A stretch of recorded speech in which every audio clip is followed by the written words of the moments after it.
देखिए, Indian national movement, भारतीय राष्ट्रीय आंदोलन को हम क्रम से चला रहे हैं। ये 8वां लेक्चर है आज, और इस 8वें लेक्चर में हम मुस्लिम लीग की बात करने वाले हैं।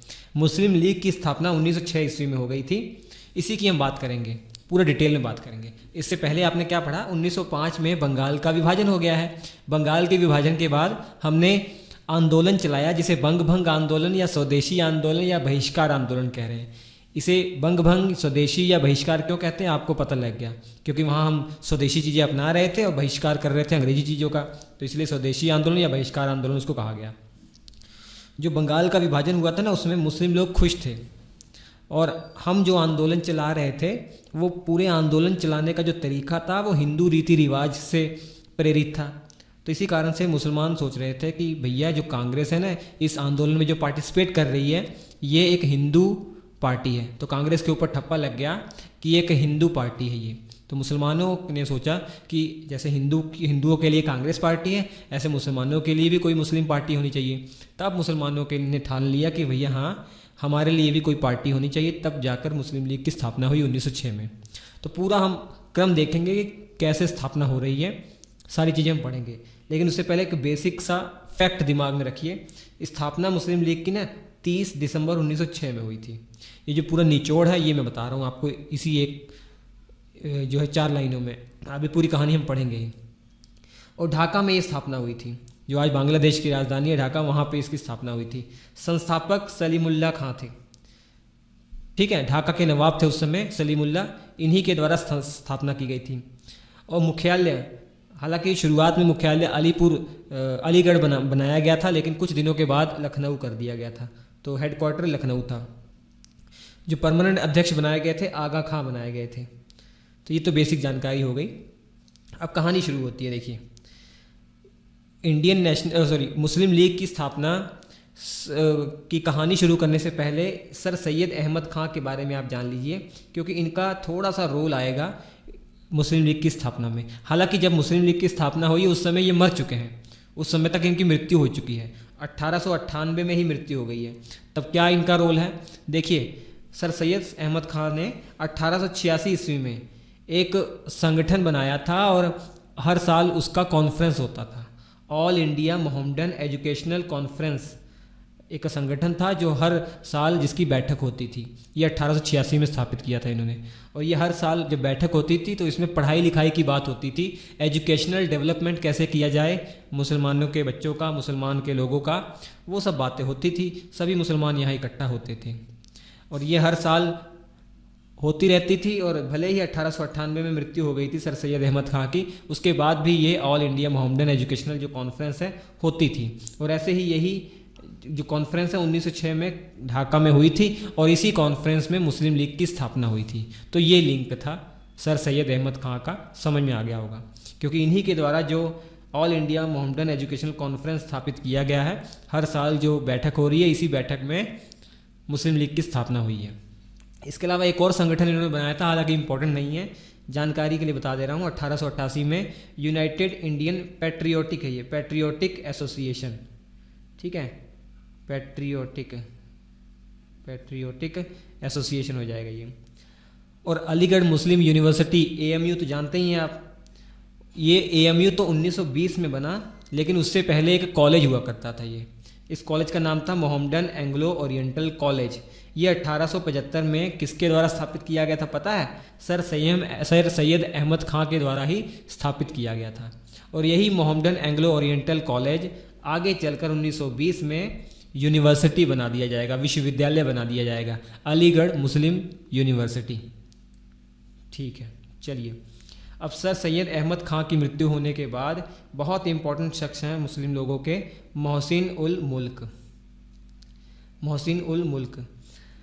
अब देखिए, मैंने बताया कि अब मुस्लिम लोगों ने ठान लिया कि हाँ, एक जो है हमें भी पार्टी बनानी पड़ेगी, मुसलमानों के लिए एक पार्टी बनानी पड़ेगी जो मुसलमानों को रिप्रेजेंट करे। तो उसके लिए इन लोगों ने सोचा कि सबसे पहले हम उस समय जो वायसराय हैं उनसे मिलते हैं। लॉर्ड मिंटो उस समय वायसराय हैं, इनसे मुलाकात करते हैं, इनसे कुछ मशवरा लेकर, तो उसके बाद हम पार्टी का गठन करते हैं। तो उस समय मोहसिन उल मुल्क ने लॉर्ड मिंटो से मिलना चाहा, लेकिन लॉर्ड मिंटो उस समय शिमला में थे। जब शिमला में क्यों थे, क्योंकि गर्मियों के मौसम में कलकत्ता जो इनकी राजधानी थी ना वो बहुत गर्म हो जाया करती थी, क्षेत्र बहुत गर्म होता था, इस कारण से शिमला थोड़ा ठंडा था, तो शिमला ये लोग चले जाया करते थे। क्योंकि थे तो अंग्रेज होने के कारण, जो आप पता ही है ब्रिटेन से आए हैं, ठंडा प्रदेश है, तो ये गर्मी बर्दाश्त नहीं कर पाते थे।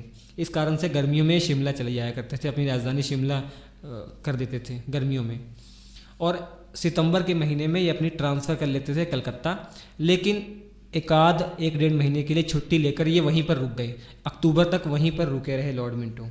अब इनसे मिलना है मुसलमानों को, अब डायरेक्ट तो मिल नहीं पाए, तो इसलिए मोहसिन उल मुल्क ने क्या किया, ये विलियम एजे आर्कबॉल का नाम सुन रहे हैं, ये उस समय जो अलीगढ़ मुस्लिम यूनिवर्सिटी तो बाद में बना, जो पहले मोहम्मदन कॉलेज है ना, उसके ये प्रिंसिपल थे उस समय, विलियम एजे आर्कबॉल। इनको पत्र लिखा मोहसिन उल मुल्क ने और इनको बोला कि हमसे हमारी जो मुलाकात है वो करवाइए लॉर्ड मिंटो से। तो एजे आर्कबॉल की मदद से लॉर्ड मिंटो तैयार हो गए मुस्लिम लोगों से मिलने के लिए। अब मुसलमानों ने 35 लोगों का एक ग्रुप बनाया, जिसको लीड कर रहे थे आगा खां। आगा खां उस समय बच्चों जो है रॉयल फैमिली से आते थे, बहुत अंग्रेजों जैसी इनकी पर्सनैलिटी थी। तो आगा खां के नेतृत्व में 1 अक्टूबर 1906 में 35 लोगों का एक डेलीगेशन, मुस्लिम लोगों का डेलीगेशन लॉर्ड मिंटो से मुलाकात करता है शिमला के अंदर। ये शिमला की बिल्डिंग है, इसी बिल्डिंग में मुलाकात हुई थी, शिमला मीटिंग यहीं पर हुई थी। कौन कौन से इंपॉर्टेंट मेंबर गए थे, जानकारी के लिए बता रहा हूँ, मेंस में जब आंसर देंगे उसमें इसका प्रयोग कर सकते हैं। आगा खां, हकीम अजमल खां, मोहसिन उल मुल्क, बख्तियार खां, ये सब इम्पोर्टेंट मेंबर थे जो इन 35 लोगों के ग्रुप में शामिल थे। अब ये नाम याद रखिए, मोहसिन उल मुल्क की ही सहायता से लॉर्ड मिंटो से परमिशन ली गई है मिलने के लिए, ठीक। और यहाँ सलीमुल्लाह खां नहीं गए हैं, यहाँ नोट कर लीजिएगा कि सलीमुल्लाह खां इस मीटिंग में नहीं है, सलीमुल्लाह खां नहीं है, ठीक है। जो ढाका के नवाब थे, जिनकी सहायता से मुस्लिम लीग की स्थापना होने वाली है, वो इस मीटिंग में शामिल नहीं है, क्योंकि इस समय उनकी आंखों का ऑपरेशन चल रहा था, तो इसलिए ये शामिल नहीं हो पाए थे। अब शिमला मीटिंग होती है लॉर्ड मिंटो के साथ, तो कुछ डिमांड रखते हैं ये 35 मुस्लिम का जो ग्रुप है, कुछ डिमांड रखता है। पहली डिमांड रखते हैं कि ये सर हमको पृथक निर्वाचक मंडल चाहिए। ये सुनते ही लॉर्ड मिंटो खुश हो गया, मन ही मन, क्योंकि उसको एक तरीका समझ में आ गया कि बांटो और राज करो। पहले ही इन्होंने शुरू कर दिया था अंग्रेजों ने, क्योंकि बंगाल का विभाजन कर दिया था, तो हिंदू मुस्लिम के बीच में दरार डाल ही दी थी, और ख़ुद मुसलमानों ने जाकर पृथक निर्वाचक मंडल की मांग कर दी, तो वो खुश हो गया। और ये लाया जाएगा, आगे 1909 का जो एक्ट आएगा उसमें लाया जाएगा ये पृथक निर्वाचक मंडल का मतलब समझ रहे हैं आप। जैसे जो बाहुल्य क्षेत्र मुसलमानों का है, वहाँ पे जब चुनाव होगा तो कैंडिडेट के रूप में मुस्लिम खड़ा होगा, और उसको वोट जो है ना केवल मुसलमान ही कर सकेंगे उस क्षेत्र में, हिंदू वोट नहीं कर सकते हैं, या कोई और जात और धर्म के वोट नहीं कर सकते हैं। तो ये है पृथक निर्वाचक मंडल। और इसके अलावा इस मीटिंग में ये भी डिमांड की गई मुस्लिम लोगों के द्वारा कि मुसलमानों के लिए एक मुस्लिम विश्वविद्यालय की स्थापना की जाए। और इसके अलावा वायसराय की जो कार्यकारी परिषद है, उस समय जो वायसराय की 2 परिषद होती थी ना, 2 ग्रुप होता था, एक तो कार्यकारी परिषद जो आज कैबिनेट जैसे मिनिस्टर होते हैं, और दूसरा विधायिका होती थी, जैसे आज विधायिका, हालांकि बहुत बड़ी विधायिका आज है, संसद का रूप धारण कर चुकी है। उस समय एक विधायिका होती थी जो कानून बनाती थी। तो इनका कहना था कि वायसराय की जो कार्यकारी परिषद है उसमें मुस्लिम सदस्य भी बनाया जाए, मुसलमानों को भी एक सदस्य बनाया जाए। इसके अलावा जो स्थानीय निकाय हैं, जिला बोर्ड, महानगर पालिका, विधान परिषद में भी मुस्लिम प्रतिनिधि को बढ़ाया जाए। विधान परिषद मतलब ये कहा जा रहा है कि केंद्र की विधान परिषद और राज्य की विधान परिषद दोनों, जो मैंने बताया वायसराय की तो एक कार्यकारी परिषद होगी, एक विधान परिषद है। वैसे ही राज्यों में भी जो गवर्नर होते थे उनकी भी विधान परिषद थी ना, उनमें भी मुसलमानों को जगह मिले।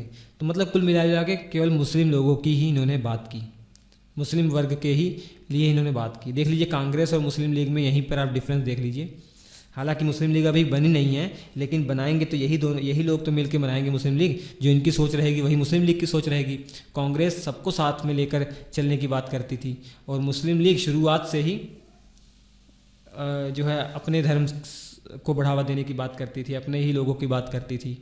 हालांकि मुस्लिम लीग का जो गठन है वो उसी आधार पर ही हुआ था। उन जो गठन का जो मानक है वो सांप्रदायिक ही था, इसी कारण से वो वही काम करते थे। तो ये अभी डिमांड की गई है शिमला मीटिंग के अंदर, तो इस डिमांड को थोड़ा बहुत मान लिया जाएगा। अभी 1909 का जो मार्ले मिंटो सुधार अधिनियम आएगा, 1909 का जो एक्ट आएगा ना, उसमें ये पृथक निर्वाचक मंडल वाली बात मान ली जाती है, मुस्लिम विश्वविद्यालय वाली नहीं मानी जाती है। और वायसराय की कार्यकारी परिषद में सदस्य तो बनाया जाता है लेकिन मुसलमान को नहीं, मतलब ये कह दिया था इंडियन को सदस्य बनाया जाएगा, ठीक है। और बाकी जिला बोर्ड, महानगर पालिका, इनमें आरक्षण दे दिया जाता है, इनमें जगह दे दी जाती है। उसके बाद मैंने बताया कि जो all India Mohammedan educational conference हर साल होती थी ना, नाम भूल गए ना सर सैयद अहमद खां का, उन्हीं के द्वारा जो शुरू की गई थी, वो जो कॉन्फ्रेंस हर साल हो रही थी, तो दिसंबर 1906 में भी हुई ढाका के अंदर।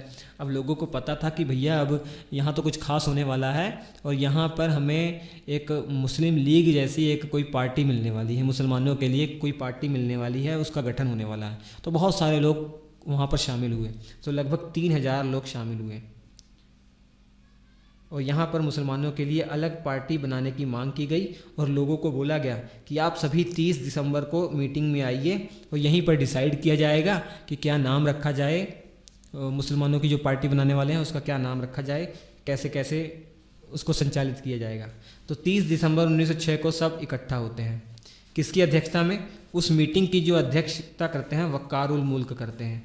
ये तस्वीर है वक़ारुल मुल्क की, ये उस समय उस मीटिंग की अध्यक्षता करते हैं और वहाँ पे ढाका के नवाब हैं ये सलीमुल्लाह खां, ये खड़े होते हैं, प्रस्ताव रखते हैं कि एक मुसलमानों के लिए पार्टी का गठन करना चाहिए जिसका नाम मुस्लिम लीग रखा जाए। तो प्रस्ताव पारित हो जाता है और इसीलिए कहा जा रहा है कि सलीमुल्लाह इसके संस्थापक हैं। तो मुस्लिम लीग की अब स्थापना हो गई 30 दिसंबर 1906 ईस्वी में। कहाँ पे हुई है? ढाका में। तो ये महत्वपूर्ण फैक्ट आपको याद हो गया। और इस मुस्लिम लीग के उस समय जो अध्यक्ष बनाए गए थे वो अस्थायी अध्यक्ष बनाए गए थे। पहले अस्थायी अध्यक्ष बना दिया गया था वक़ारुल मुल्क, क्योंकि जिस मीटिंग में इस मुस्लिम लीग का गठन हुआ था उस मीटिंग की अध्यक्षता वक़ारुल मुल्क की ही कर रहे थे। इसी कारण से वक़ारुल मुल्क को ही अस्थायी अध्यक्ष बना दिया गया। लेकिन 1908 में, मार्च 1908 में आगा खां को परमानेंट इसका अध्यक्ष बनाया गया, ठीक। और मुस्लिम लीग का हेडक्वार्टर निश्चित किया गया था कि अलीगढ़ इसका हेडक्वार्टर किया जाएगा, लेकिन कुछ दिनों के बाद ये चेंज करके लखनऊ कर दिया गया और लखनऊ इसका हेडक्वार्टर था मुस्लिम लीग का। कुछ महत्वपूर्ण नोट याद रखने हैं आपको। जैसा कि मैंने पहले ही बता दिया, सलीमुल्लाह जो मुस्लिम लीग के संस्थापक माने जाते हैं, ये शामिल नहीं हुए थे। जो शिमला मीटिंग थी लॉर्ड मिंटो के साथ, जो शिमला मीटिंग हुई थी ना, उसमें शामिल नहीं हुए थे। आँखों का ऑपरेशन हुआ था, इसी कारण से बताया मैंने। और इसके अलावा मोहम्मद अली जिन्ना, जिनको पाकिस्तान का जनक हम मानते हैं, और मोहम्मद अली जिन्ना मुस्लिम लीग के गठन से खुश नहीं थे, विरोध कर रहे थे, क्योंकि उस समय ये कांग्रेस का हिस्सा थे। इनका मानना था, इनकी सोच थी कि भैया जब कांग्रेस है तो एक अलग से पॉलिटिकल ऑर्गेनाइजेशन बनाने की क्या ज़रूरत है।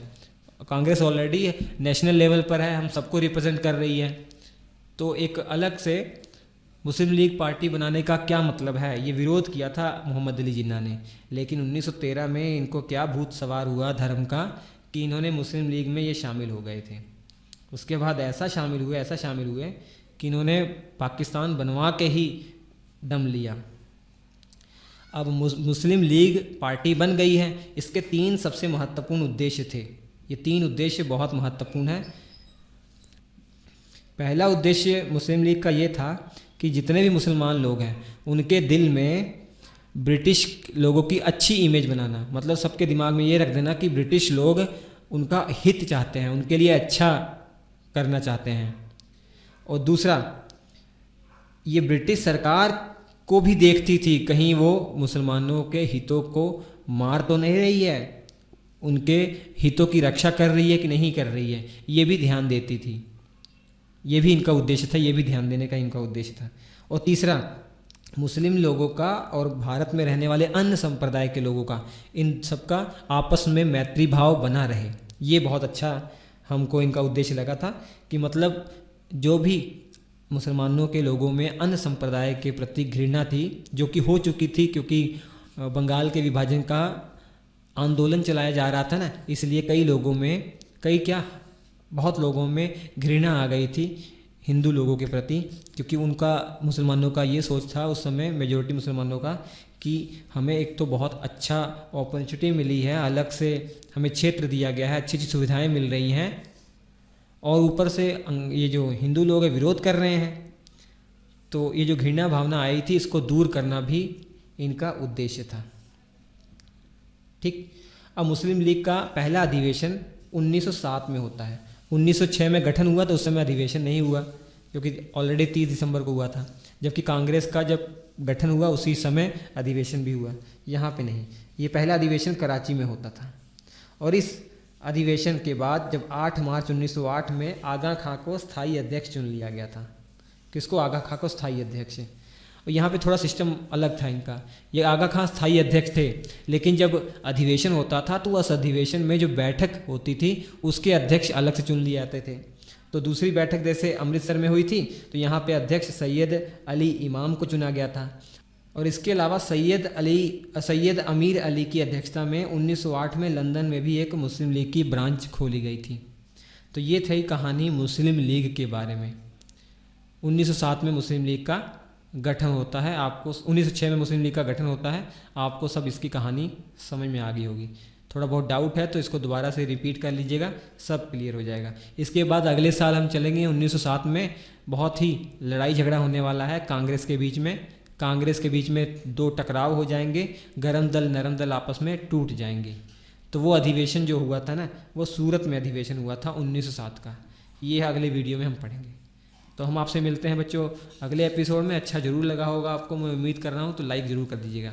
अब देखिए पढ़ना कैसे, आपको पूरा मॉडर्न हिस्ट्री पढ़ा दिया है। मॉडर्न हिस्ट्री पढ़ लीजिए, और उसमें मॉडर्न हिस्ट्री के बाद जो दूसरा उसी का ही पार्ट है इंडियन नेशनल मूवमेंट, वो मैंने शुरू किया हुआ। 7 लेक्चर पढ़ा दिए थे, ये 8वां लेक्चर था। ये देखते रहिए, जल्दी से कंप्लीट हो जाएगा तो आपका मॉडर्न हिस्ट्री बहुत अच्छे से कंप्लीट हो जाएगा। और इसके जो नोट्स हैं वो श्री एजुकेशन एप्लीकेशन पर अवेलेबल है, आप ले सकते हैं। Thank you.